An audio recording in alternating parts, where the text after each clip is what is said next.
I'm Rosie Seaman and I received the Public Engagement Award while I was a researcher at the University of Glasgow. The University of Glasgow is committed to making a difference beyond academia and has wide-ranging collaborations with external partners to deliver societal impact locally, nationally and globally, and public engagement is at the centre of all of this. All of my research has been motivated by two things: big data and collaborations for public good. The catalyst for the Public Engagement Award was a research project that I had recently completed that had both big data and public good in abundance. For the research project, we had been given permission to look at data for all women who had given birth in Scotland since 1981, any hospital admissions, any psychiatric admissions, and any prescriptions they had as well.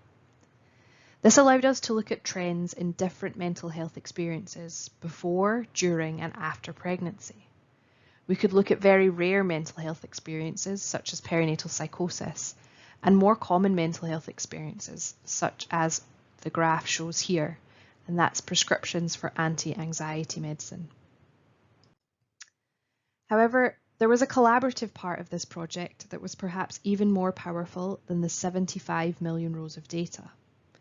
During the project, we'd brought together over 20 collaborators with professional or lived experience of perinatal mental health. It was the stories that everyone shared that brought true meaning to the data.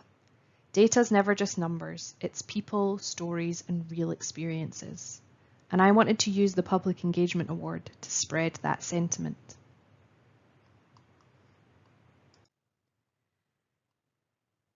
So with the Public Engagement Award, I wanted to work with animators to try and spread that message.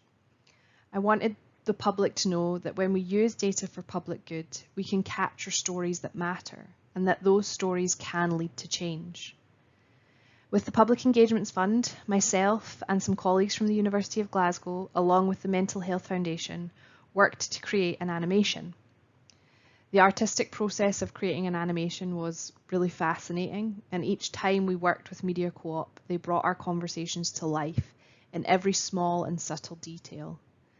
But it was also hugely challenging to capture this intended sentiment and create an animation that could be both factual and engaging. We were then lucky enough to have the opportunity to showcase the animation at the Scottish Mental Health Arts Festival. Our animation was screened alongside a dramatisation and a documentary on parental mental health. And this opportunity was only possible because we'd worked so closely in collaboration with the Mental Health Foundation. And the Mental Health Foundation were really instrumental in widening the scope of public engagement for the animation. So they had really great contacts with local community groups and local charities in this parental mental health space. So I'd really just like to end this video by saying a huge thanks to everyone who worked on this project and a big thank you to Research Data Scotland for funding the work.